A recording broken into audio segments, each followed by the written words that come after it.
Hello. As Warhammer Fantasy evolved, it did so through changes that were sometimes incremental and sometimes massive. New approaches to classic concepts were discovered, and in some cases, fundamental stuff like the nature of certain armies was radically redesigned. A couple of such major changes were spearheaded by a designer who would have a lasting impact on the world of Warhammer, who would go on to create Mordheim.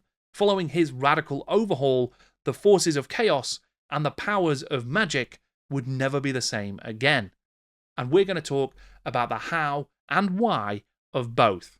I'm Jordan, this is Jordan Sorcery, and today I'm in conversation with Tuomas Pirinen.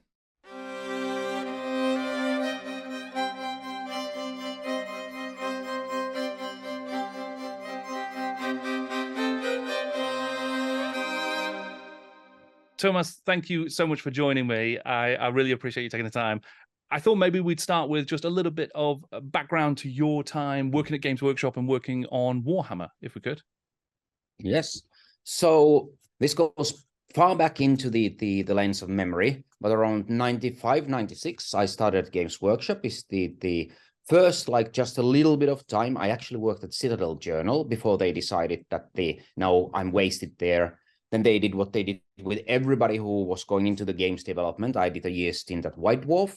I was then promoted into a junior game developer, then game developer, senior game developer, and eventually running the Warhammer side of the design. So on my time, I was responsible for the core box games, specialist box games to do with the Warhammer, the fantasy setting, army books, campaigns, supplements like the Siege. It's the one of the subjects of the today's discussion, which is of course the Realm of Chaos box set. So on a nutshell, that's my sort of a 6-year-ish the involvement, that's the working for Games Workshop, and I've stayed active in the community.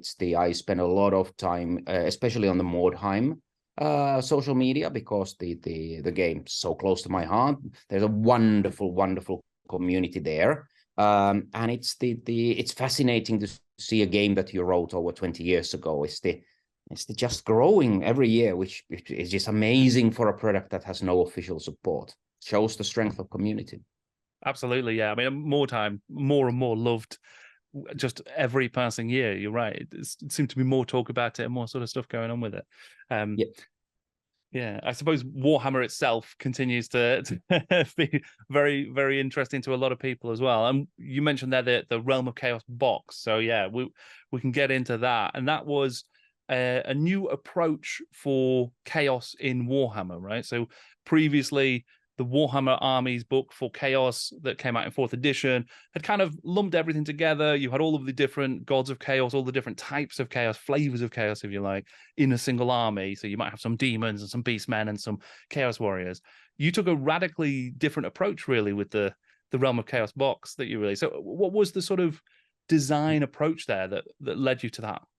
Well, part of it is, like, the interesting thing is that there's always a great deal of nervousness within the Games Workshop about chaos. It's a huge part of the Mythos lore and the extremely popular the faction for both for 40k and fantasy.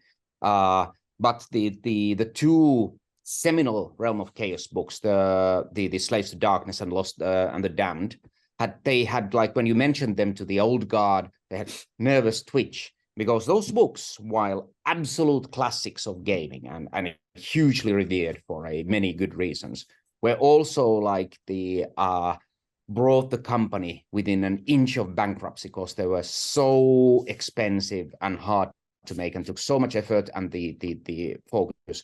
They were really the favored child of the Mad King Brian Ansell. And at that point there were no computers, so he wanted tons of changes. That meant that everything had to be written and laid out again on paper. So and they cost, like, in the 80s pounds, like £1 million each to produce, which was catastrophic. So while they are incredibly beloved by the community, at that point internally in Games Workshop, doing anything with chaos was a source of great worry and nervousness. So when I took on the chaos, I had all that background pressure on that. On the other hand, it's super important, and the revered and important part of the business. There was a history of it going off rails and causing terrible chaos and damage. That's quite appropriate, I'd say. Sure. To me, the problem as a games designer was that it was very hard to get a chaos into a cohesive army list. Because everything was jumbled together, which in one sense was very characterful, like it was truly chaotic from the point of view of the having a coherent product lines. It's the having any semblance of balance. Or having a clear identity, which was the biggest one for me. That was difficult. So to me, in the same way as I divided the undead into the sort of the Egyptian Kemrian undead and the vampire counts, here I said, what are the big building blocks? And there really was the Chaos Warriors and the beastmen, and then the demons. And while I still allowed those to mix to an extent, it still meant that every demon army had the demons were the core of it. The Chaos Warriors were led by a great Chaos Lords. And had a ranks of wiles of Chaos Warriors, Chaos Knights, Chariots, and Marauders, which I added back into the game there.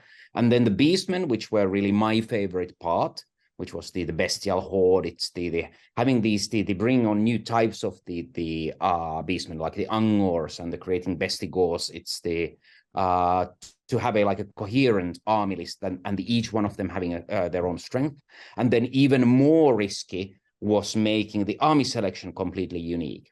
Instead of using the same method for every single other army, these were all selected by choosing a leader and then a retinue they had, which had to match in points values, which allowed a more structure to the list.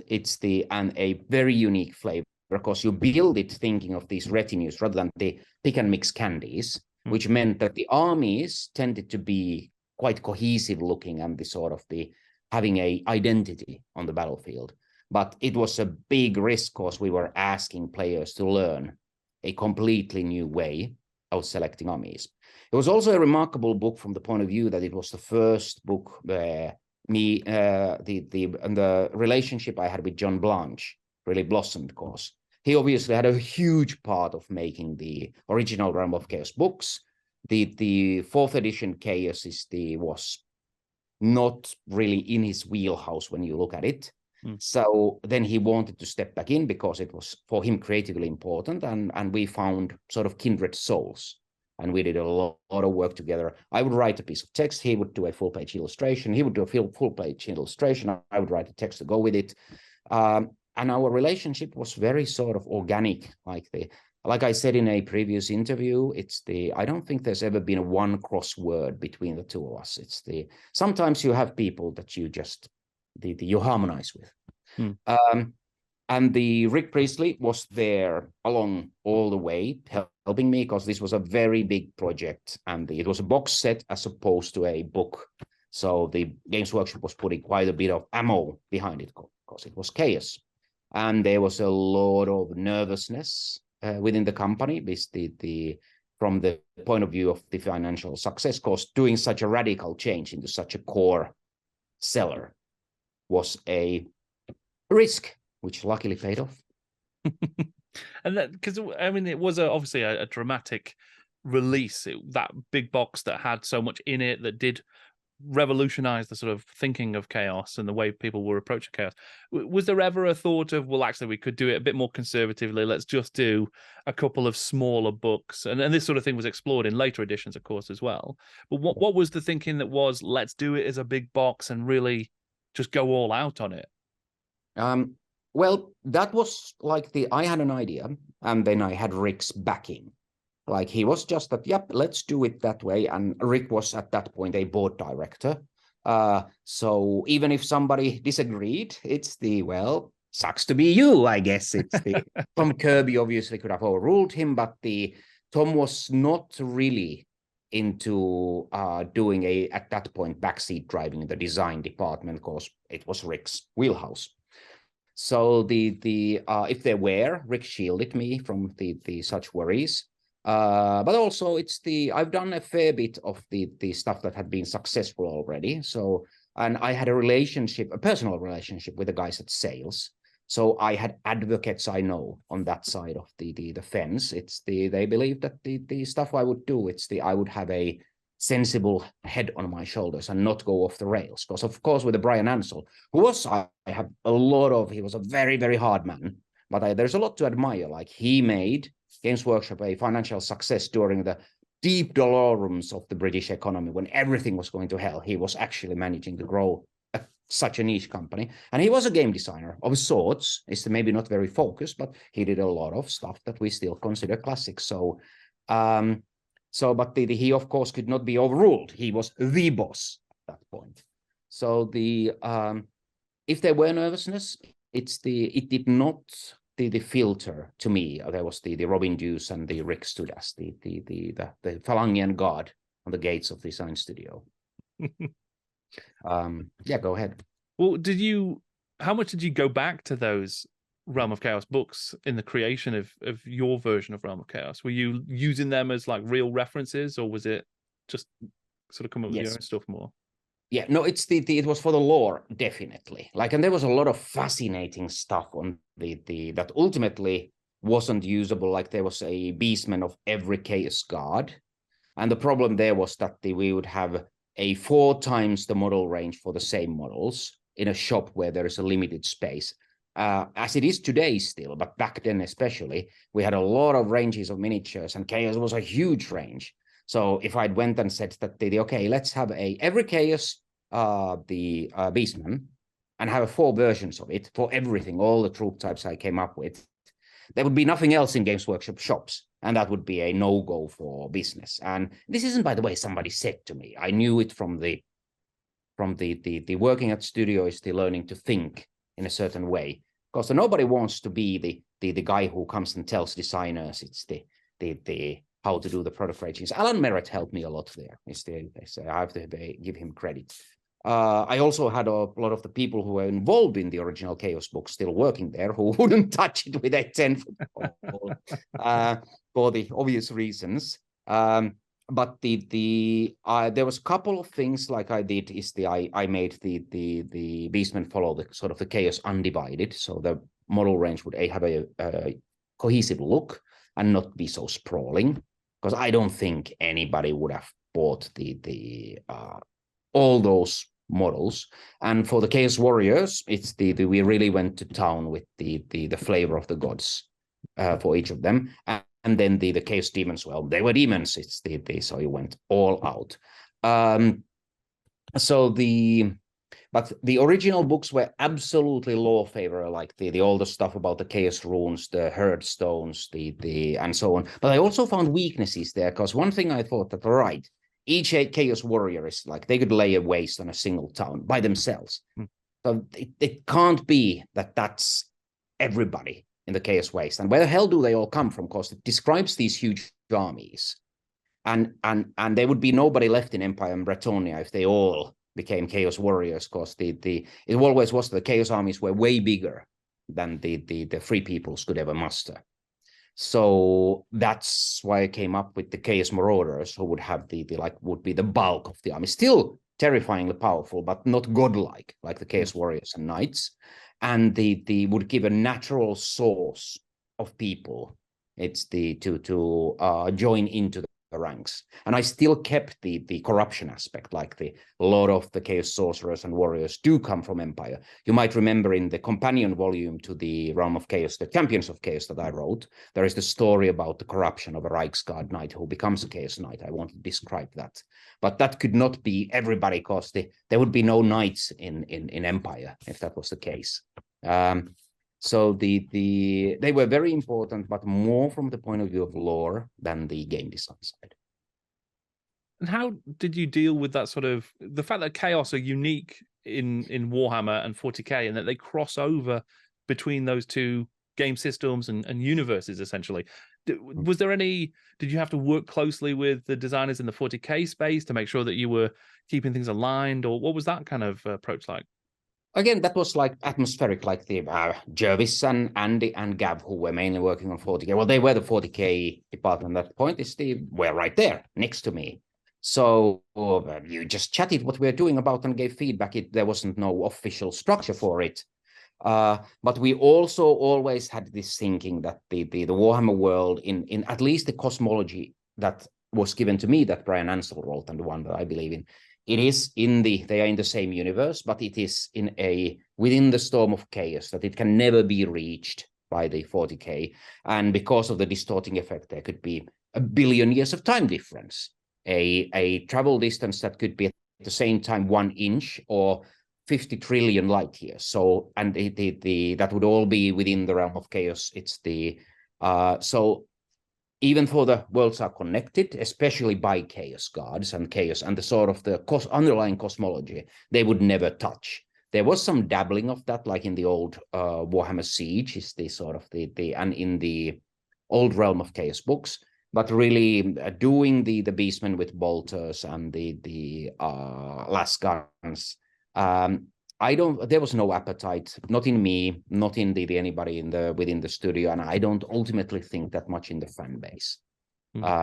Fantasy kind of people like it being a fantasy. There has been some successful mixings of the sci-fi and fantasy, like the Final Fantasy series, but those tend not to be the core audience especially for tabletop. Sure, yeah. And you mentioned the Champions of Chaos book there as well. So how did that come about as a sort of separate entity to the core Realm of Chaos book or box? Well, it was partly it was physical, like as you might remember from that point in the books that Games Workshop made, their binding wasn't very good. So there was both a time pressure to finish the Realm of Chaos box, which was a huge job, almost as big as a box game. And then there was the book that we were nervously looking like it was getting thicker, and it was getting to the point that we knew that if you open it, all the pages fall out and it falls apart, and that's embarrassing. So part of it was that I didn't really have time to do it at the same time as finishing the box, but a big part also was that the book's getting too big. We don't want to sell a book that immediately falls apart when you open it. It would have to be the hardback, and nobody wanted to do a hardback because of the cost at that point. And that was part of the reason also why there was no longer combined Realm of Chaos that had both 40K and the Fantasy Chaos and the Champions of Chaos. Because if you look at it, a lot of people talk me about that the Chaos books got a lot smaller. But if you look at it, actually what we produced with the 40K Chaos book, the Realm of Chaos and the Champions of Chaos and all the supplements actually is quite a bit bigger than the old books. It was just they put into pieces that they would actually stay together as a book and not fall apart. I suppose one of the things I always wonder about people who are sort of working on Chaos and that kind of stuff. Do you have a favorite Chaos god? Is there one that you particularly like enjoy writing for the most, or enjoy the look of or the feel of the most? I like Siege, which is not that popular because I like the logic that goes against logic. I like long-term plans in storytelling. It's it's not very popular compared to say Khorne. Slaanesh also seems to enjoy quite a bit of a favor. So the people are maybe a little bit mistaken. It's the one advice Rick gave to me was that the Slaanesh is not just the god of pure sex. It's temptation, vice, corruption of all kinds. It's it's giving into your passions, but passions can be other than just purely of flesh. It's they can be intellectual, they can be emotional in other senses. They can be a much more sort of the way that the Xenobites are in the Hellraiser. It's the taking which can be good for humans in small or reasonable measures. It's the taken into an absolute extremes. It's terrifying. So Rick was always a bit miffed about that everything you see in Slaanesh goes straight into the realm of sexual, which isn't wrong per se, but it's only encompasses a small part of Slanesh. It's the but yeah, Zinj was very close to my heart. But I also do enjoy Khorne, because sometimes you just want to kill everyone. And I suppose in that sort of broader point about how, so they do represent these kind of bigger concepts. I mean, what was your sort of thinking when you were writing Chaos as entities within, as sort of actors within the Warhammer world?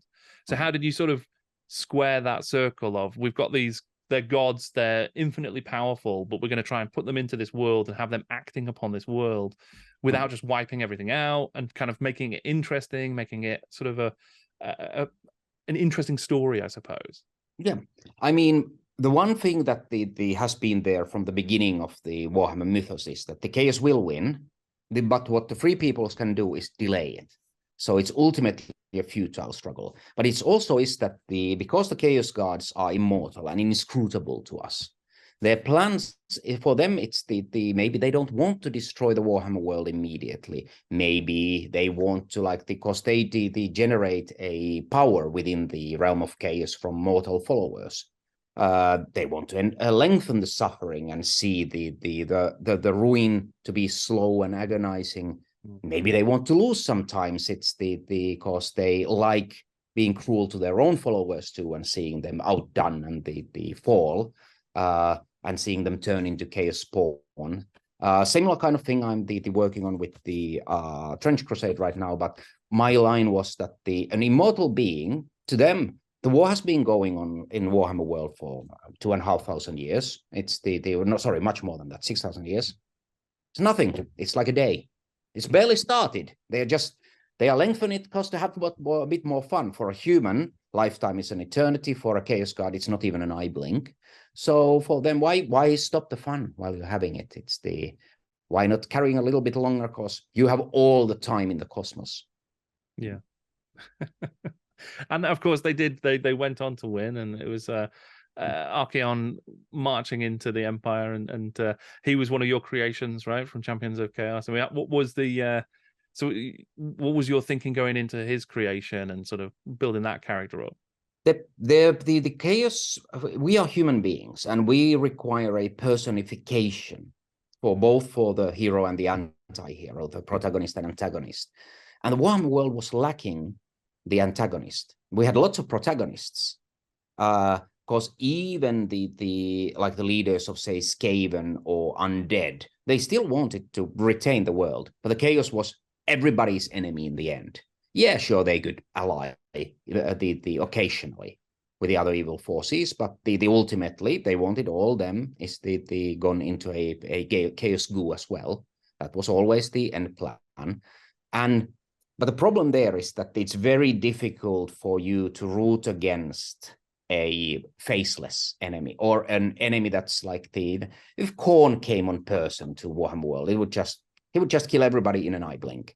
That's not a antagonist. That's like a force of nature. It's not really interesting. So I wanted there to be somebody that can personify the threat of chaos and work. You can actively see a plan that you can understand. And that's how I came up with the gathering of the treasures of chaos. And made them then the items on the battlefield. And they sort of have a story and see a plan in motion rather than just being a threat in the background. Plus, also, I wanted to. I looked at the great fantasy archetype villains, is the Sauron, or the maybe Abaddon in 40k, and the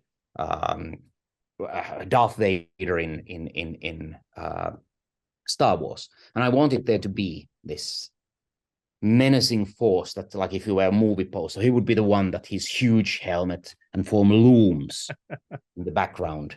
And that was the Archaean's roles. And looking at how beloved that character still is, and the how much, and that it's still, I mean, he still exists even in the Age of Sigmar as the major villain. That I must have done something right. Absolutely, yeah. I mean, he's definitely a very noteworthy character that's had a long and I suppose, sadly for many, a very long and happy life, Archaon, and fulfilling many of his dreams and succeeding. One of the other things that was in the box for the Realm of Chaos was lots of spells. You had lots of like chaotic magic, all that sort of stuff, because the magic system for Warhammer at that time in 5th edition was still a card-based system, right? So as you moved into developing Warhammer for its 6th edition, that was one of the major changes that you implemented, was getting rid of all of those cards and moving to a dice-based magic system. I wonder if you could sort of expand a little bit on what led to that kind of thinking and why there was a need to move from cards to dice, and sort of how you approached it.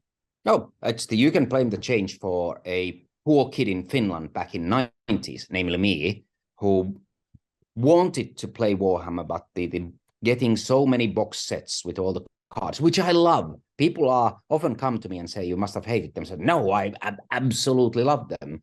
But I wanted to make the game more accessible to people cost-wise, like making the books and the what you need to play, because the money is made by miniatures.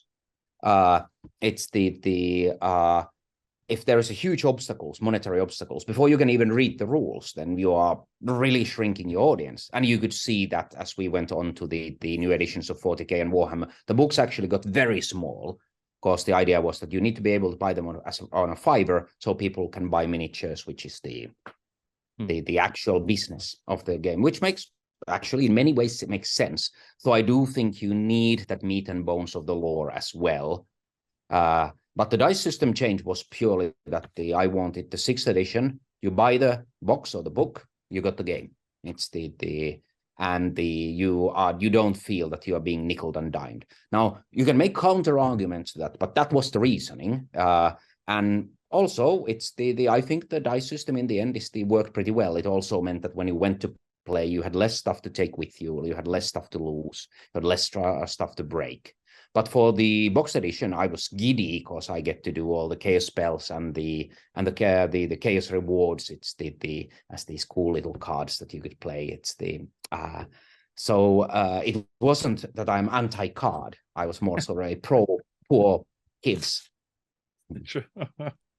But that dice system was really effective. I think it's quite admired as well as sort of a really nice way of simplifying in one sense, because like you say, you don't need all of these cards, you don't need all this extra stuff. You're already using the dice, it's already sort of built in.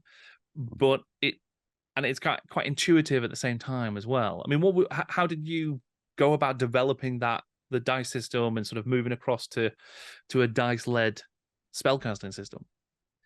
Well, the very original idea was Andy Chambers saying, because I was saying that, look, I want to deliver a full game, and the Alan is telling me, he's being a meanie, that I can't have all these cards, and I don't quite frankly want them because the cost would go so much up. And I said, well, you got dice in the box, and I said, yeah, I do. But the idea there was that I tried to tie it to the army as much as possible. That's why you get the power dice are generated by the wizards or the rune lords of the dwarves or the shamans by your armies. So I tried to tie the system as much to the models you're fielding, which I think is why it works, because when you're building the army, you're thinking laterally. Okay, so I'm going to have this many wizards because I want these power dice, and then I'll make these models. So you sort of have this virtuous circle by the cards, which I love. They are like a game within a game. They are like a side. They are not tied as much to it. And also, while you're playing Warhammer, you use dice for everything. So then having the same system in the next phase, it also sped up the game. So I think, and in the end, my playtesters complained to me a lot that it's too weak. But in the end, I think in the end, people were saying, hey, maybe it's a bit too powerful. So if anything, it's I wasn't cautious enough. But overall, I think the proof is in the pudding. It's what players embraced and they found enjoyable to use, and they refer back to. And there is still a very large following of the Warhammer 6th edition. So again, if it was completely unwieldable and the not fun, it wouldn't be there. It certainly made like playing tournaments much easier, because you just needed your dice and your army and your army book.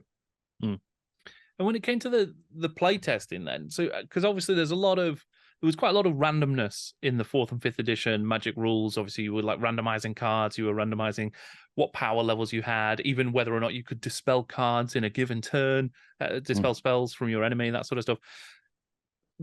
What was your sort of thinking in, okay, how do we sort of balance this up a little bit and maybe give it a, yes, there's still going to be randomness here in how much you can achieve and what you can do in a turn, but making it so that you're not totally sort of at the whims of the winds of Magic?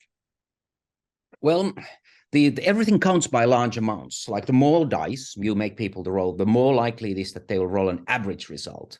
While if you have a cards and it really depends on the next draw, is it total power or drain magic?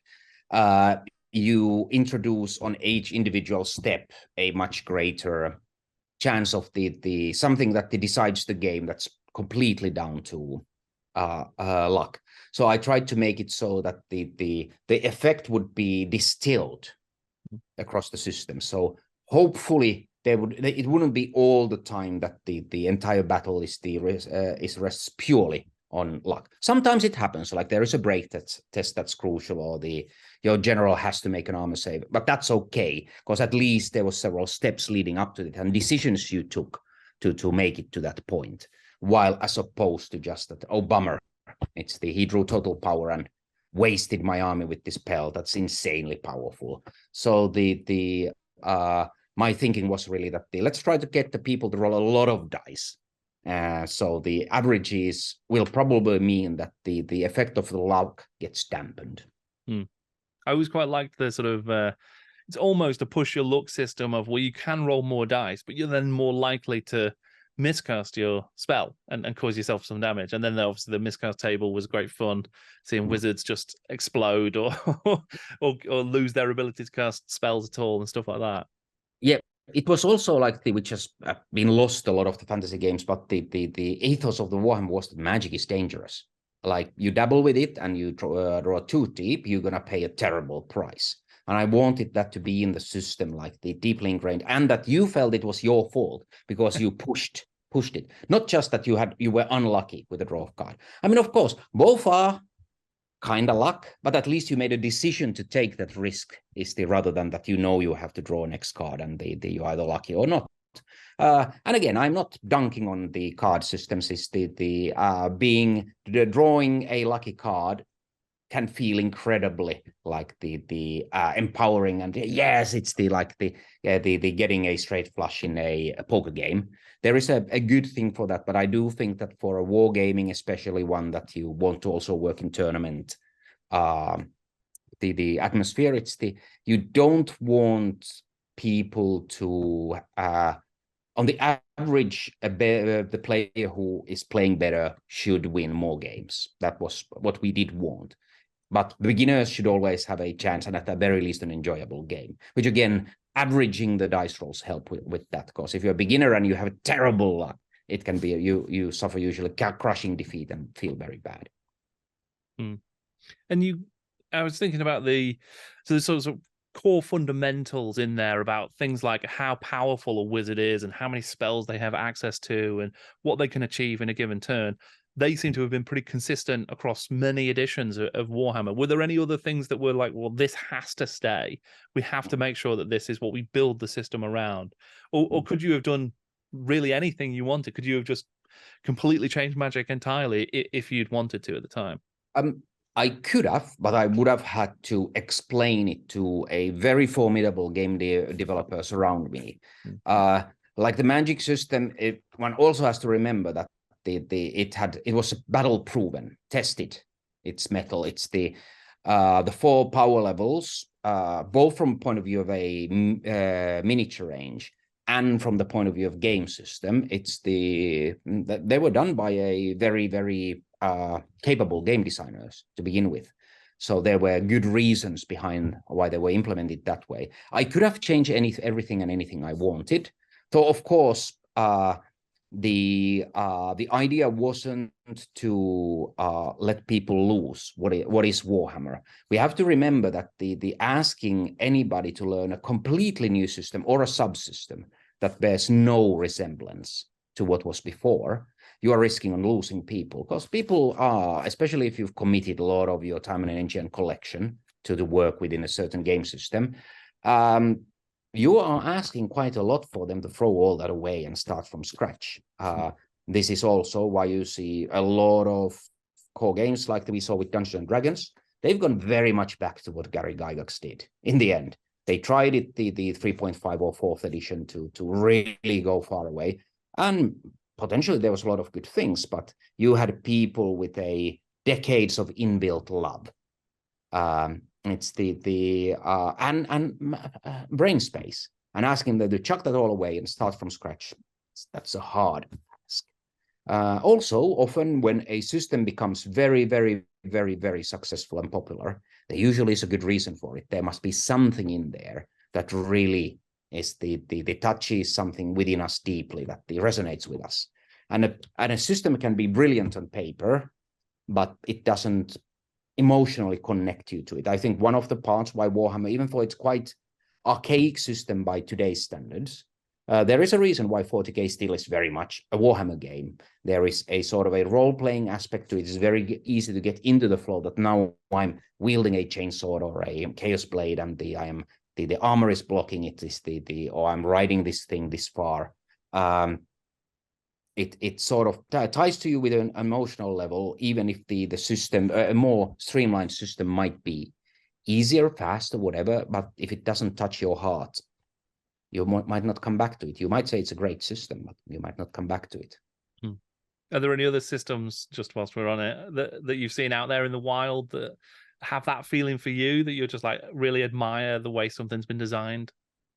Catan series on board games, like our sorely missed Mr. Teuber was a genius. Like the systems he built, while on a paper insanely simple, are deceptively deep, and the trading mechanism is extremely engaging and emotional, and the social. And he did a whole series of games that are like the Spacefarers of Catan, the Settlers of Catan, and the Seafarers of Catan, and so on and so forth. That all of them were like incredible bestsellers, and they have are something that everybody who plays board games now and then digs it up, and everybody goes, yeah, let's play Catan again. That's a good example of a system that might not win necessarily design award, even though I might think it should, but the shows its strength. It's in the emotional engagement, and this is a classic for a good reason. Yeah, absolutely. I mean, thinking back to what you were just saying there about the sort of the fundamentals that have been designed and the formidable design that had been done on earlier Warhammer, did you look back when you were designing the magic system for 6th edition? Did you go back to like 3rd edition even and sort of say, okay, what is here that we could use? Because obviously that used a power-based, point-based system for the power that the wizards had that you can sort of spend over the course of the game. So that's not a card-based system, and those kind of things could have worked. Was that ever on the table? Yeah, but I mean, I looked at it. I mean, the 3rd edition, while the one that I really fell in love with Warhammer is the with all the good comes so much baggage that in the end it was pretty much unplayable. There was so much material and mind-numbing detail that it actually ground Warhammer as a game to a halt, because nobody had the brain power to play it. I looked back to all of it, but really what the 3rd edition is the most resonated with me was the mood, the atmosphere, the setting, the lore. And I think this is why me and John, it's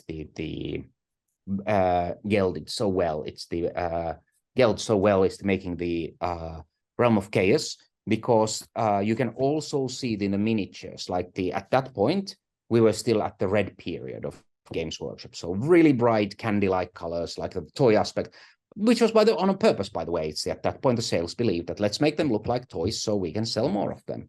And the Realm of Chaos was a stark jump into back into the grimdark, and the bases were no longer goblin green. Like it was a scandal within the studio and the company. But we persisted, and I think it really helped the Realm of Chaos to stand out. And I think it ushered the new era, because once everybody saw that, okay, is the Realm of Chaos dare to do something else than Goblin Green Paces, so we can do it elsewhere too. And it was off to the races then. Was it really like quite a controversial pitch then for that, to be like, oh, actually, let's take a different tack on these?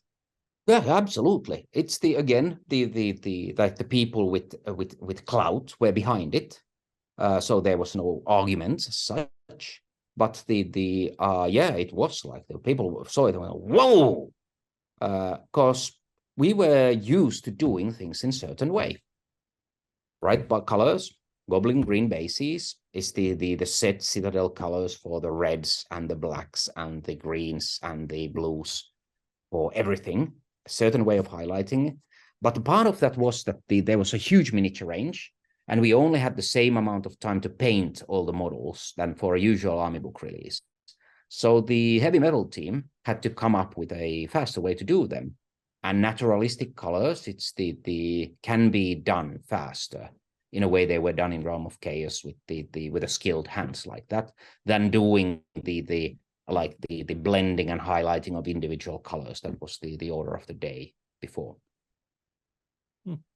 Was there anything that you wanted to put into Realm of Chaos that didn't make it into the final release? Yeah, there was more special characters. I couldn't do the all that I wanted. There were the troop types, like I wanted to do big Chaos war machines, but the miniature range was already so huge, and I was running out of time because getting the retinue system to work was a pain in the neck. It really took a lot of time, and there was a long period when I thought this is never going to work. This is going to be the greatest disaster in the history, and I'm going to do like same thing as everybody else has done with the Realm of Chaos, that it collapses onto me and crushes me beneath. It's like everybody else, it defeats me, but luckily it didn't go that way. It's the god looks after drunks and madmen.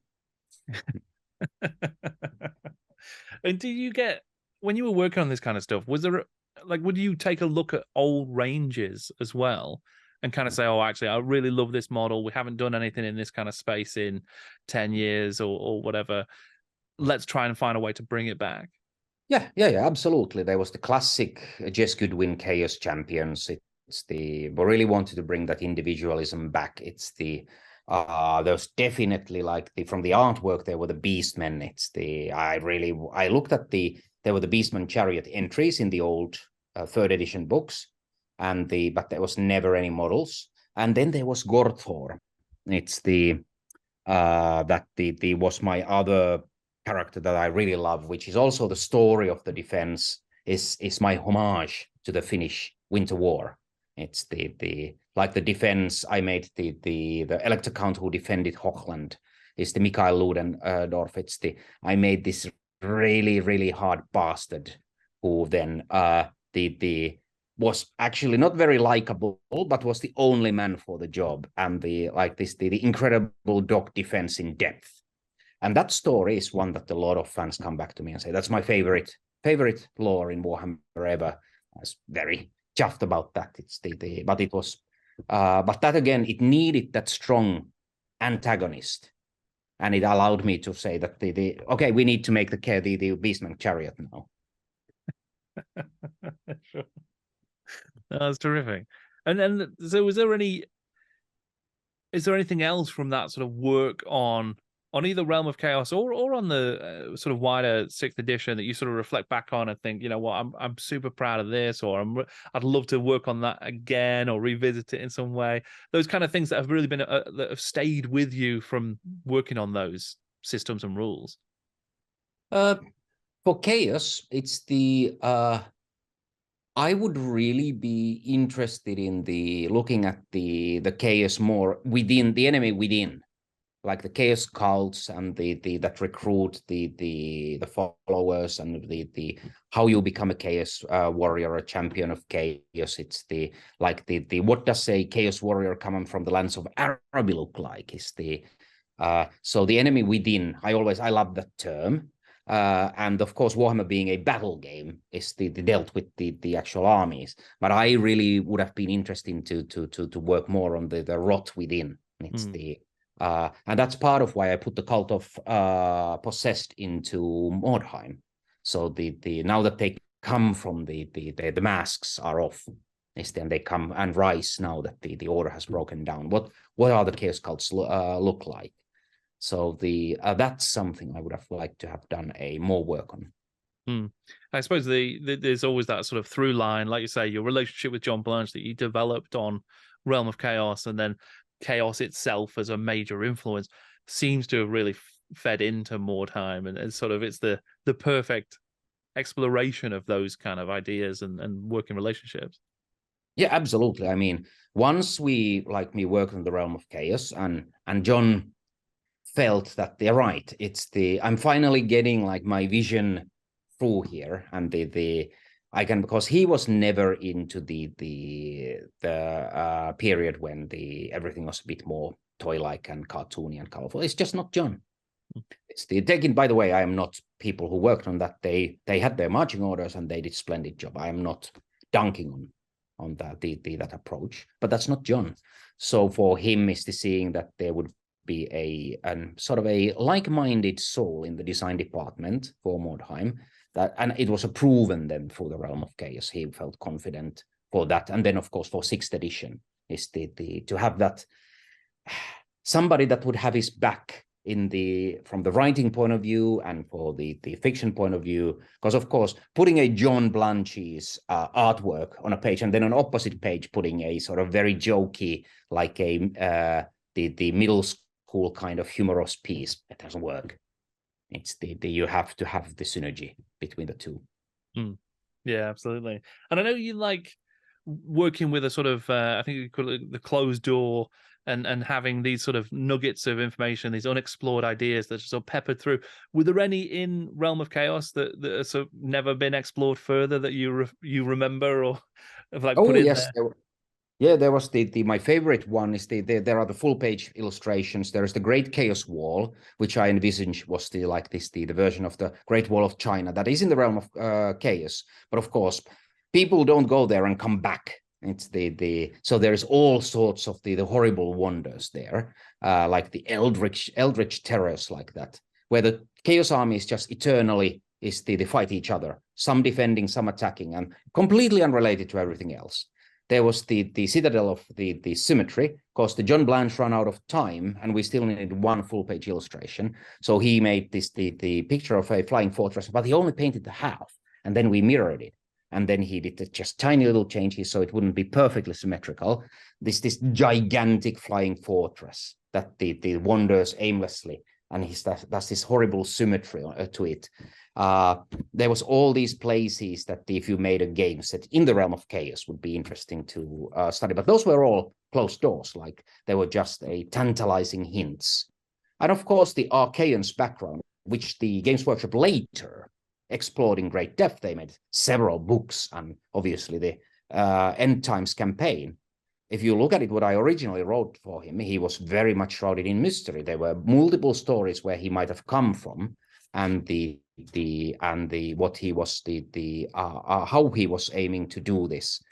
He was the biggest closed door, which later on then was opened in a probably quite a successful way if you consider the number of alternate models and the books and the campaigns and the products that were tied to that character. Yeah, and there was obviously he was a major part in the Storm of Chaos as well, which happened shortly after you left, I think. So did you follow any of that version of the sort of close to the end times? How did you feel about those stories as well? Well, obviously I would have done things differently, of course. But it's also fascinating to see when somebody takes something you've created and see what they do with it. Because you can also have this sort of an alternate universe theory that there's an infinite possible endings, and this is one of them. What I would have done would have been different. I mean, to me, the new Age of Sigmar model for him is I totally get it. It's a big model. You can sell it for a lot of money. It's going to be it's very profitable. I'm sure it's been a huge seller, no doubt about it. But to me, he was always more for an visually homage to the Frank Frazetta's Death Dealer. It's the ultimate fallen knight on his grim black steed. It's the like this destrier of the immense size. It's the anti-King Arthur. So I would have never gone there. To me it was important that he was the Chaos King on his steed, this horse that could trample armies on his own. A little bit of a homage to the classic Japanese anime and manga Fist of the North Star. There is Rauh, the ultimate enemy, who also has the Kokuo, the king of horses, and he was my inspiration for the great Chaos steed that the Archaean rides. So yeah, I would have found the things different, but that's not necessarily a no bad thing. There should be room for multiple imaginations. Yeah, absolutely. Yeah, and those stories have obviously, well, both versions in that sort of multiverse, as you sort of frame it. They've told really interesting stories, and a lot of people are interested in sort of following them. And now new stories told with those same characters. So yeah, like you said, definitely done something right, in that it's still persistent even to this day. But you're working on a new game now as well, aren't you? So you've now put together Trench Crusade, which is a sort of very different world. Do you want to sort of explain a little bit about that game that you're currently developing? Yes. So in a nutshell, it's a game where during the First Crusade, a world took a dire different turn. The crusading knights opened a door they shouldn't have opened and committed a heresy they shouldn't have committed, and opened the very gate of hell. It's out of which poured the demons and demonic influence, and stirred those people who have evil in their hearts to become heretics. And there has been now an 800-year war, is across the globe, where the heretic forces little by little have claimed more of the world. And it is 1914, the year of our Lord. And the Great War is starting anew. And just before the hostilities resume, with this sort of think of a mixture of a World War I armies on both sides, but some with the divine and others with a demonic influence. There is a huge no man's land, is to think of the fields of Verdun, but 1,000 times worse, where the small bands or war bands on both sides are sent to gather intel, secure good positions, is find the holy and unholy artifacts, is the loot for powerful weapons of the bygone age. It's because obviously with the divine influence, there are artifacts of power, relics, that they can be utilized by both sides. And these small warbands just before the eve of the war are clashing in the no man's land. So it's a World War I game. It's which meets the sort of a Hellraiser, if you wish. I have the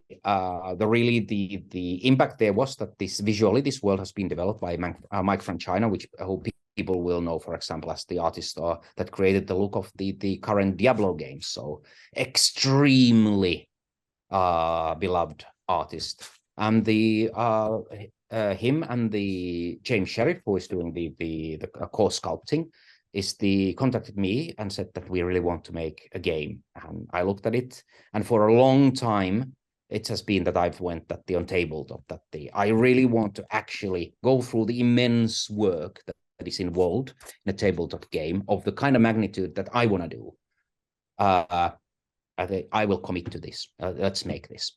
And of the races it was then, and the idea there really is that a lot of people have asked me that would you do Mordheim again? And I said, well, sure, but I already did it. And anyway, Games Workshop owns it, so if they would ever do it is unlikely they would ask me to do it. They have a different system now for making games. Also, I don't think that they would find it economical to hire me. And I do like the going over new ground. So this is something that it has all the things that I enjoyed about Mordheim: smaller bands. It's the narrative-driven campaign system, interesting scenarios that I can create, a wonderful sort of meaty world that I can explore, and the detail is with my compatriots. But it also isn't the same. Like with the much more advanced firearms and technology, I have a new kind of the areas to explore as a rules writer that I couldn't do in fantasy.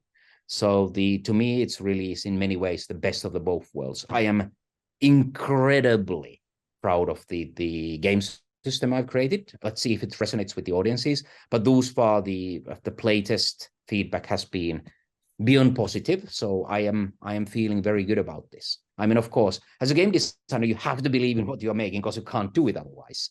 But I think it's the best system, at least game logic wise, the best system I've ever made. Obviously, it'll be the people playing who will ultimately decide that. But I have faith in it, a great faith. Great. And is that, you said it's World War One technology and stuff. Is it sort of what we would recognize as World War One technology, or has the demonic influence and the divine influence kind of changed the stuff that people are walking around with and using? Yes, you would recognize like the guns, bolt action rifles, the World War One machine guns, grenade launchers, artillery. These would all be known to you, but we really wanted to, so it wouldn't be just people taking pot shots from trenches. We really went to town with that the metallurgy has taken a different turn because of the divine and the demonic guidance, and the armor is a magnitude more effective than it is in our world. So a heavily armored knights, in essence, and melee weapons are just as viable as a long-range weapons. So with the thick enough armor, you can withstand hail of bullets, not always, but quite often, and the engage in melee combat. While of course it's equally valid of the putting up a machine gun position and the mowing down opponents. And then of course there is the supernatural, which will have an additional resistance to missile attacks. So it allowed us to sort of marry the Crusader Knight armor aesthetic to the World War One, which I think produces a really unique look. Also, Mike from China is not a big fan of drawing faces, so it allows him to do a lot of helmets and masks, which makes sense in this world where the metal mask can withstand a high caliber ammunition fire. Right, and this is sort of still developing, isn't it? So there's still a little way to go before this is on the streets, I guess.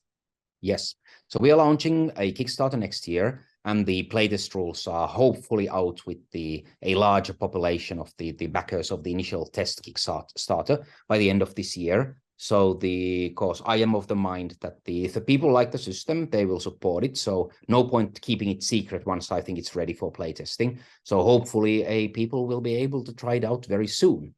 But yes, it's not that long. We've had a lot of the people join in that I could only dream of. Dave Gallagher is doing some art for us as well. There is Saint Decent who people know is one of the very very respected sculptors in the business. Is doing our heretics. So there is a lot of people that I think can deliver it in a quality that is required. I don't think I can say to people who are fans of my previous games that, yep, this is as good as anything I've done if the quality of the production isn't where it needs to be. Yes, I think people are expecting certain level, and I think we can deliver. Fantastic. That sounds great. So definitely one to watch as it sort of continues to evolve and develop, and more information gets shared over time. And let's do this again once the playtest rules are out. And you've had a chance to dive in and give me your thoughts. Oh, I'd love that. Yeah, I mean, I'd love to sort of explore how you go about developing a game from scratch. So yeah, definitely, I think that'd be really good. But thank you very much, Tuomas, for taking the time to chat with me today. I really, really appreciate it. So thanks for coming on. It was awesome. Thank you. Let's do it again. Thank you. Thank you so much, Tuomas, for joining me and talking me through your time designing the chaos and the curses and the spells of Warhammer. It was absolutely fantastic to get your perspective on all of those significant changes and how things played out. If you enjoyed my conversation with Tuomas, then you may want to check out my Patreon, where you can access an exclusive interview I conducted with him earlier this year to talk about his time designing and creating Mordheim and evolving and developing Warhammer 6th edition. On my Patreon, there are also exclusive interviews with other GW alums and extended versions of some of the interviews that I've released here on YouTube. Plus, you get access to my monthly live stream on the latest GW books as part of my book club. So every month I am reading one of the GW books, the original 17 that were released, and we talk about them online, live in real time, before I then record my YouTube book club with my friend Stu. And There is a Discord available as well with some private channels just for patrons, but anybody can come along and join that Discord, and I will put a link to the Discord server and my Patreon in the description below. Thank you very much for watching. I am Jordan, and this is Jordan Sorcery.